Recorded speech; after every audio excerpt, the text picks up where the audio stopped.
Olá, bem-vindo ao canal Boa Semente. Eu sou o pastor Júlio César, bem-vindo ao estudo bíblico Boa Semente Online.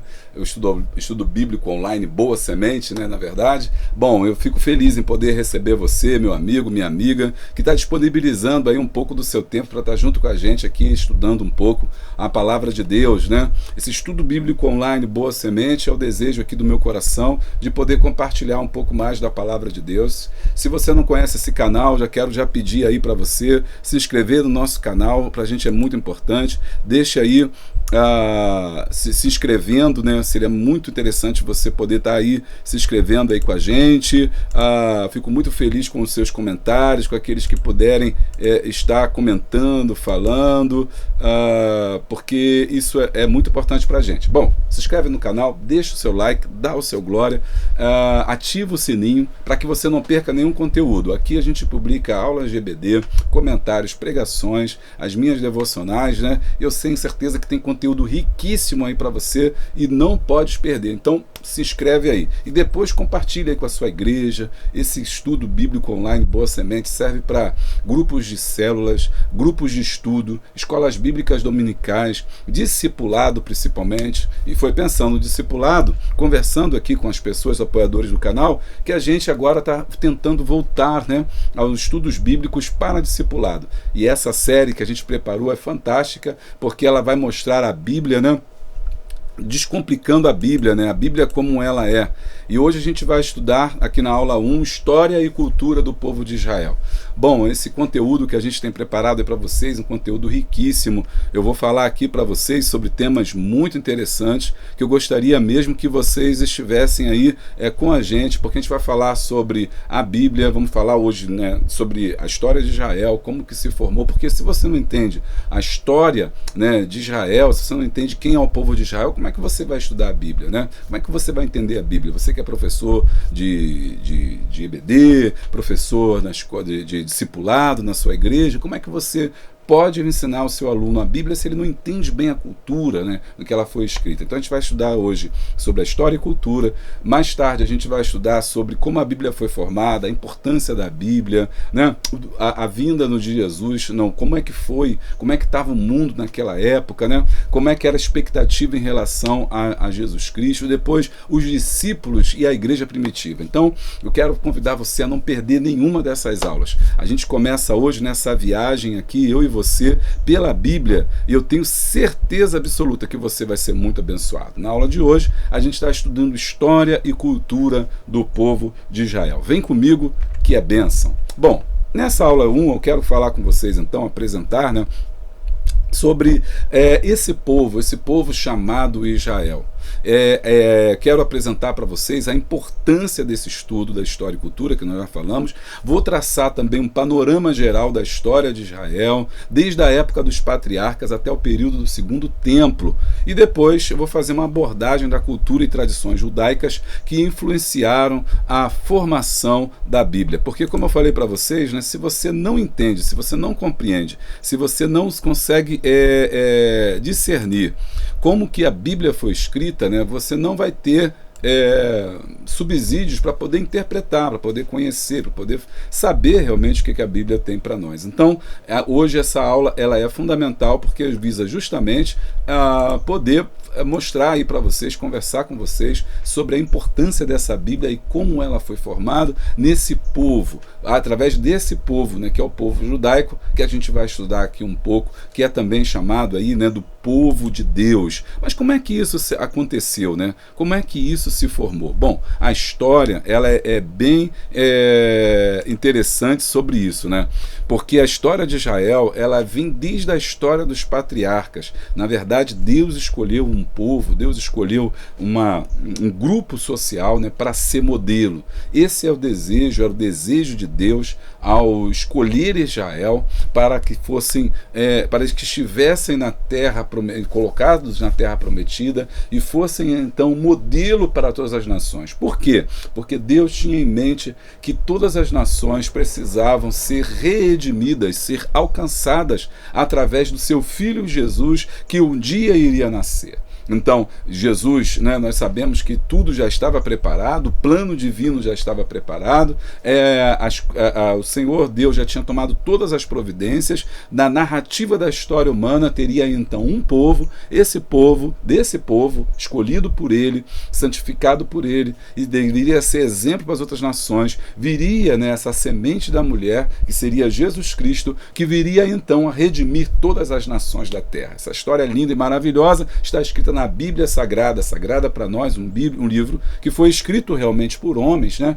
Muita gente critica falando, mas a Bíblia não foi escrita, as pessoas estão erradas quando falam que a Bíblia foi escrita por homens. Sim, a Bíblia foi escrita por homens, mas inspirada por Deus. Então esse livro que foi inspirado por Deus, a Bíblia Sagrada, narra justamente a história, né? Começa narrando a história desse povo na terra, que é hoje a nossa aula. Então vem comigo que eu vou dar para vocês aí os subsídios necessários para a gente entender esse povo, essa narrativa e como é que sucedeu. Bom, primeira coisa que para a gente entender isso, é necessário a gente entender, né, que o estudo das dispensações. Existe uma forma de se estudar essa Bíblia Sagrada, essa história da Bíblia Sagrada, através das dispensações. Dentro desse modelo, né, que eu chamo assim de modelo de ensino, de pedagógico, existem 7 dispensações ou 7 períodos nos quais houve algumas características importantes desse povo e do seu relacionamento com o seu Deus. É claro que essas 7 dispensações é algo que foi formulado por homens, por teólogos, que vão pensar numa forma didática de compreender a Bíblia. Logo é importante dizer que nós não temos como dimensionar o poder e o conhecimento de Deus, a mente de Deus, não. Mas é uma tentativa mesmo, na verdade, de tentar entender ou ensinar para outras pessoas, para nós humanos, entendermos como é que se deu esse processo da salvação. Como é que eu conto essa história da salvação que começa com o povo de Israel e atravessa por Jesus e chega até a igreja. Como é que isso se faz? Então, dentro desse estudo, existem 7 dispensações. 7 dispensações. A primeira dispensação foi a dispensação da inocência. Ela vai da criação até a queda do homem. E por que ela é chamada, né, de inocência? Ela é chamada de inocência justamente por isso, porque é o período em que Deus cria o mundo, ele cria o planeta, o universo, né? Está lá narrado no primeiro livro, que é o livro de Gênesis, que significa começo. Ele cria todas as coisas, né? E esse período aí vai até a queda do homem, entre Gênesis 3 e Gênesis 4,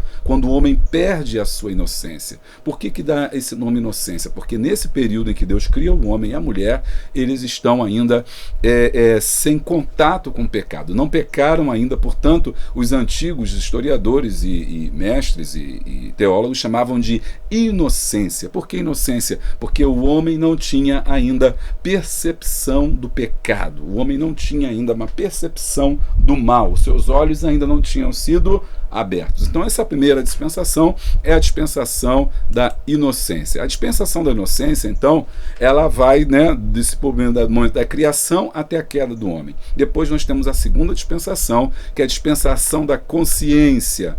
Nessa dispensação vai da queda do homem até o dilúvio. Nesse período, a história que é narrada é a história da queda do homem, do pecado do homem. Ele é expulso do jardim, vem com o surgimento das primeiras cidades, né, dos primeiros aglomerados urbanos, das primeiras civilizações, sobretudo ali também a da Babilônia, né, onde vai ser a cidade de Ur dos Caldeus. Vamos falar muito sobre ela. E nessa região ali vai se dar então esses primeiros núcleos, né, humanos, onde o homem começa a viver já em sociedade. Isso vai até o período do dilúvio, onde tudo é destruído. Segundo a Bíblia, vem um grande dilúvio, né? Noé salva ele, a sua família e algumas espécies de animais, para fazer então uma nova geração, uma segunda geração. Muito bem, a terceira dispensação é chamada de governo humano, que vai do dilúvio até a Torre de Babel, né? Porque desse período do dilúvio, de Noé, que ele vem, que tem todo a esse momento que toda a terra é destruída, enfim, né? Que tem uma grande discussão, que não vale a pena entrar no discipulado, se o dilúvio foi local ou se foi universal, né? O que você acha aí? O dilúvio foi local ou foi universal? Eu posso responder para vocês aí, se você quiser fazer um tema de um vídeo, aí propor um tema de vídeo, a gente pode também conversar aí com vocês sobre isso, sobre o que teria sido aí esse dilúvio, se foi local ou universal. Mas enfim, para discipulado não vale a pena entender isso, é só entender realmente que aquela nação, ela vai se corrompendo tanto a ponto de que Deus, né, ele resolve destruir aquela geração que estava ali, salvando apenas Noé, preservando assim, né, a semente que é quem? A semente que viria, que Jesus, né, que vem lá de Adão e permanece até Maria, né, e que vai dar concepção ali através do Espírito Santo a Jesus Cristo. Muito bem, isso vai até a Torre de Babel, porque o homem, justamente em Ur dos Caldeus, ou muito justamente em Babilônia, né, ele se une em torno de um projeto comum, que era chegar até os céus. Enquanto Deus havia dito para o homem crescer e multiplicar, isso lá no comecinho de Gênesis, nos primeiros capítulos, crescer, multiplicar, encher a terra, povoar, governar, né, se expandir, o homem resolveu se separar, né, das ordens de Deus. Deus disse uma coisa e eles começaram a pensar em fazer outra. E ao invés de começarem a expandir-se e povoar a terra, eles começaram justamente a se aglomerarem e construir uma torre. Essa torre é justamente o símbolo, né, do orgulho humano, a ideia também antiga de tentar tocar os céus, de alcançar a Deus. E eles achavam que poderiam alcançar a Deus não por meio das práticas, dos sacrifícios, né, de uma vida separada, mas através dos seus próprios esforços e das suas próprias tecnologias. Vem então a Torre de Babel, o momento que Deus desce, confunde as nações, confunde as línguas e há a separação das línguas aí. A quarta dispensação é a dispensação da promessa, e ela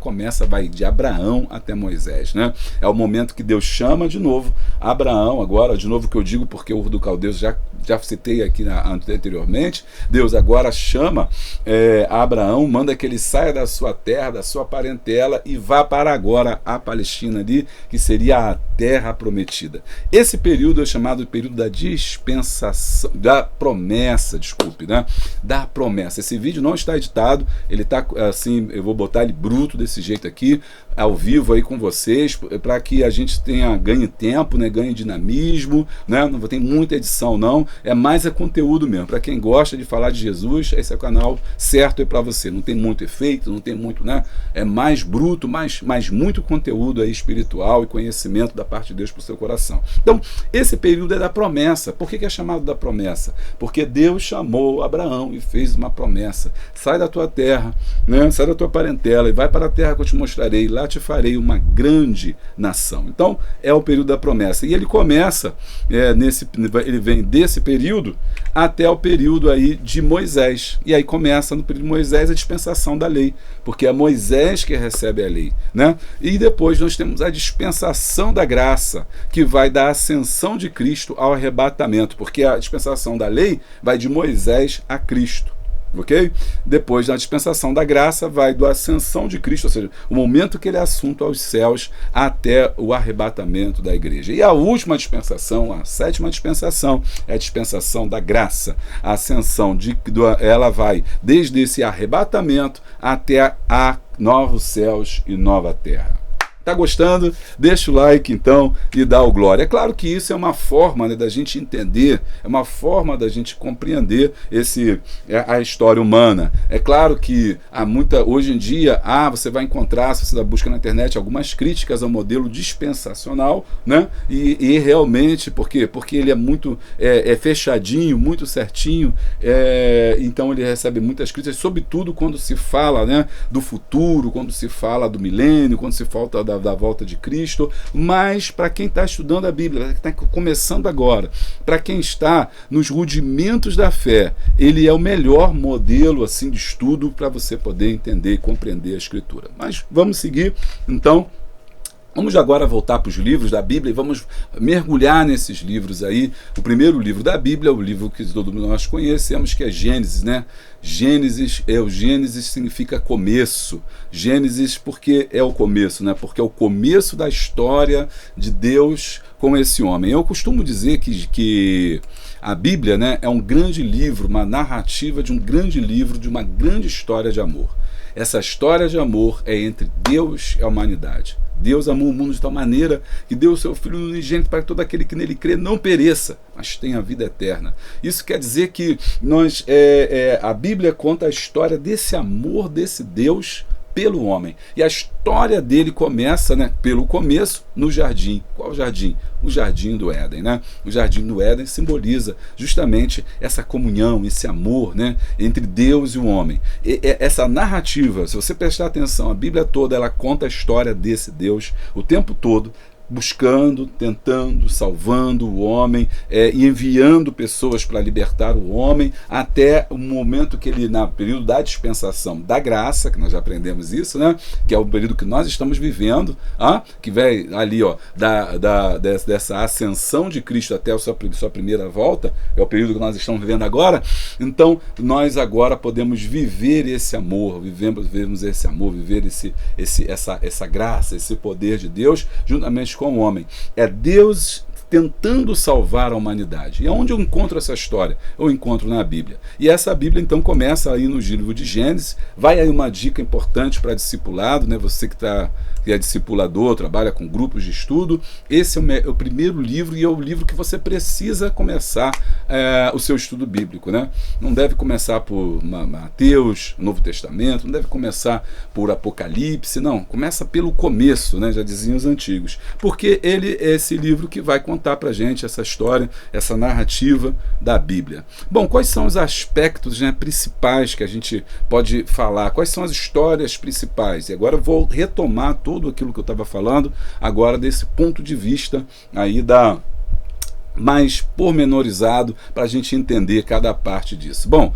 a criação do livro de Gênesis começa com a descrição da criação do universo por Deus, né, em 6 dias. Por que 6 dias, gente? Porque só fala assim, Deus criou o mundo em 7 dias. Não criou, ele criou em 6 dias. O 7º ele descansou, né? Deus criou o mundo, os animais, o homem, e colocou o homem no jardim do Éden. Olha, presta atenção, porque detalhes importantes, tá, gente? Ele não foi criado no jardim. A Bíblia diz que Deus pôs o homem no jardim. Confere aí na sua Bíblia se não é isso. Fala assim, Deus criou o homem no jardim, não criou nada no jardim. Deus criou o homem, depois ele pôs o jardim, ok? E aí alguns até vão dizer que primeiro ele criou o jardim, depois ele criou o homem, depois colocou o homem no jardim.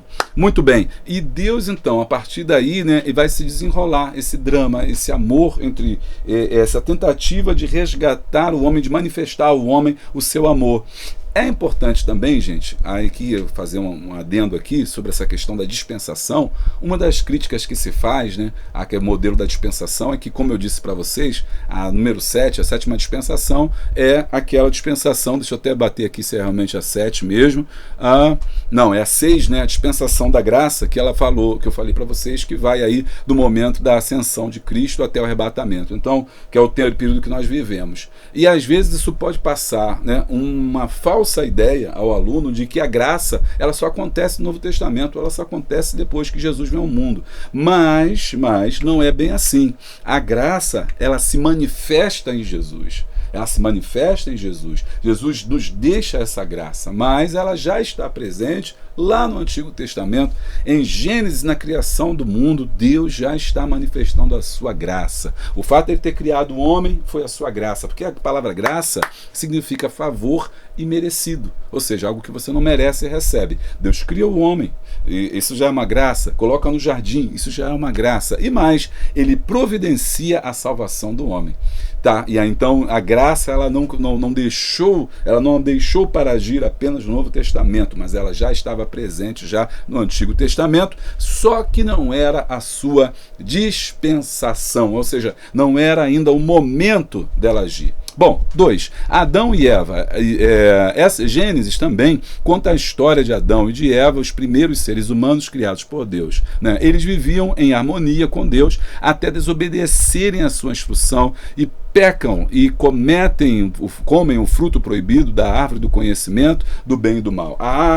No jardim, nós temos ali duas árvores ali importantes, que essas árvores são extremamente fundamentais para você entender, por isso que a gente tem que começar pelo livro de Gênesis. Você tem a árvore do conhecimento, né, do bem e do mal, e a árvore da ciência, a árvore da saúde. Essa árvore não foi tocada, a gente vai falar dela ao longo do tempo, né? Mas eles tocaram justamente na árvore que Deus falou que não podia comer, que era a árvore do bem e do mal, a árvore do conhecimento.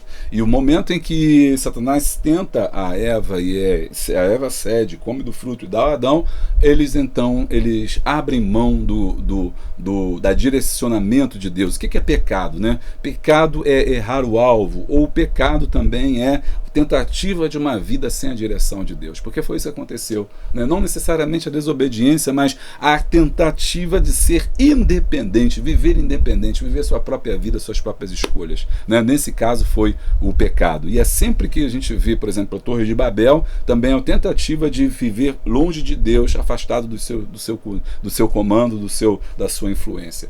E ao comer a árvore que Deus falou que não comesse, eles estavam querendo dizer assim: nós podemos viver por nós mesmos, nós podemos agir por nós mesmos, nós podemos conhecer o bem e o mal, nós podemos então viver sem a tutela desse Deus que aparece para nós todos os dias e conversa, né, e quer saber das coisas, quer direcionar as coisas. Nós já somos grandes e podemos, como seres humanos, viverem sozinhos. Então pecado é tentar sempre estar desvinculado da palavra de Deus, da graça de Deus. Então quando nós, irmãos, aprendemos aqui, quando nós vivemos a nossa vida assim, ou quando nós pensamos que podemos viver a nossa vida dessa forma, nós estamos nos desvinculando de Deus, e ao desvincular de Deus nós estamos pecando. Então, se a palavra de Deus nos orienta uma coisa, um ato, um caminho, e nós não fazemos, então nós cometemos pecado, porque o pecado é justamente essa tentativa de se desvencilhar de Deus. Se foi o que aconteceu com Adão e com Eva, né, que ao fazerem isso, eles pecam.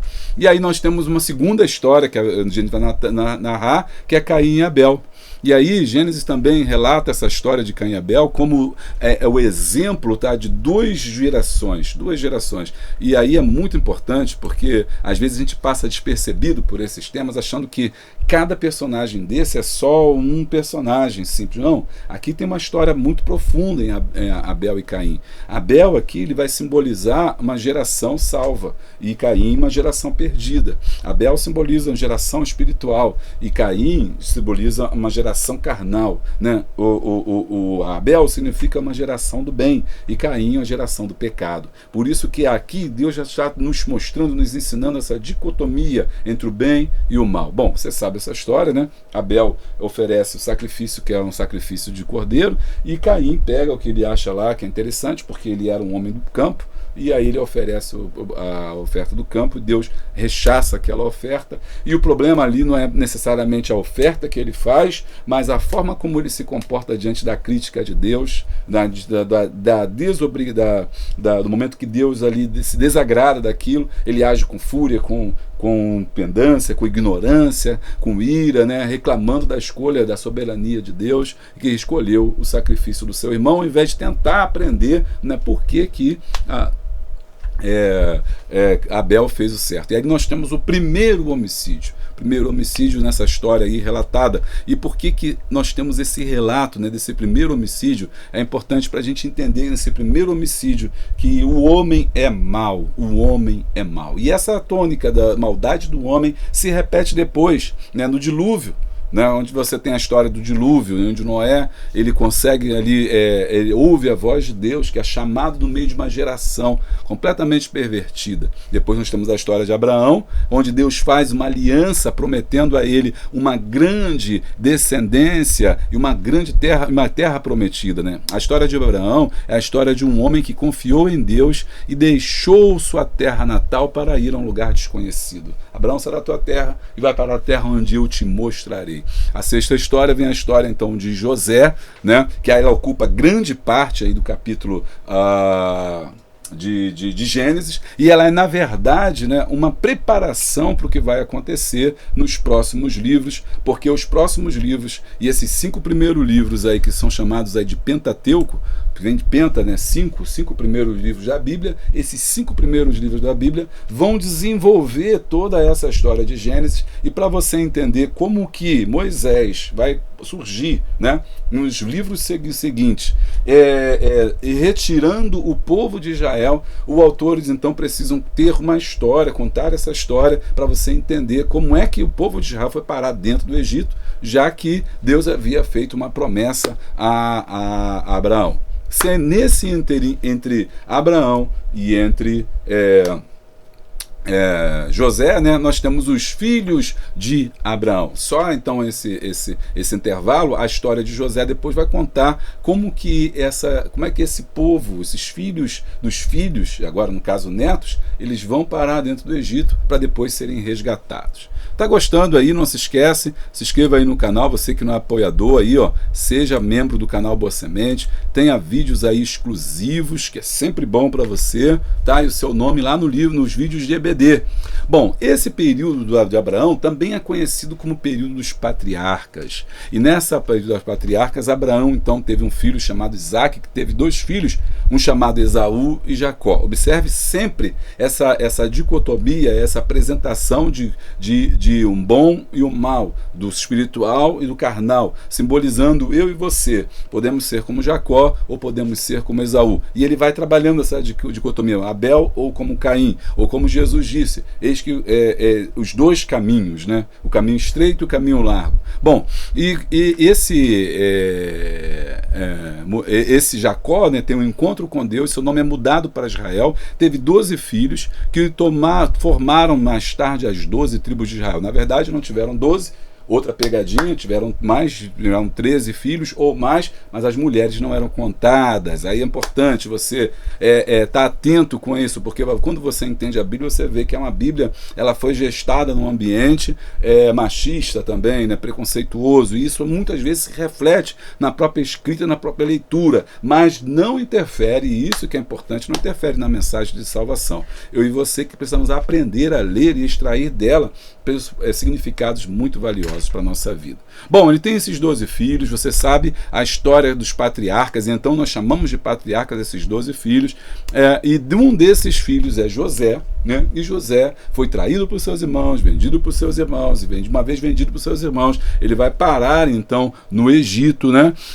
Foi escravo e se tornou governador do Egito.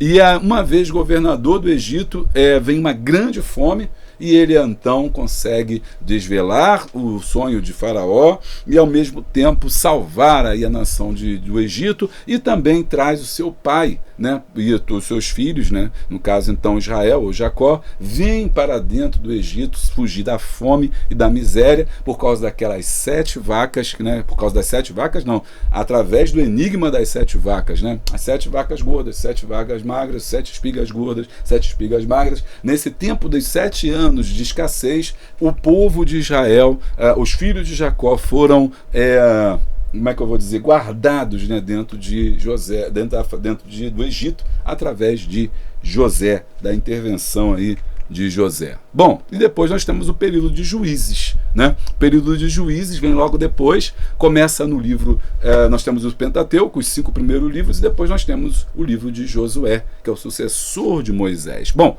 mas aí já vai para a aula número 2, nós vamos falar do livro de Juízes. Espero que vocês tenham gostado aí do nossa aula de hoje, do estudo bíblico Boa Semente. Não se esquece aí, se você perdeu alguma aula, nós temos estudado aqui bastante sobre temas bastante interessantes aqui, sobre o Pai Nosso, nós falamos já sobre crescimento espiritual. Não perde as aulas não, que vai ser bênção para a sua vida. Na próxima aula, nós vamos falar dos juízes, nós vamos falar do período da monarquia, nós vamos falar da monarquia dividida, do cativeiro, e tem muita coisa boa, tem muita aula gostosa aí e maravilhosa. Obrigado por você estar conosco, tá? Foi muito bom, é muito feliz aí ter você aí, a sua companhia, e até a próxima, em nome de Jesus. Beijo grande, abraço forte e a paz de Cristo.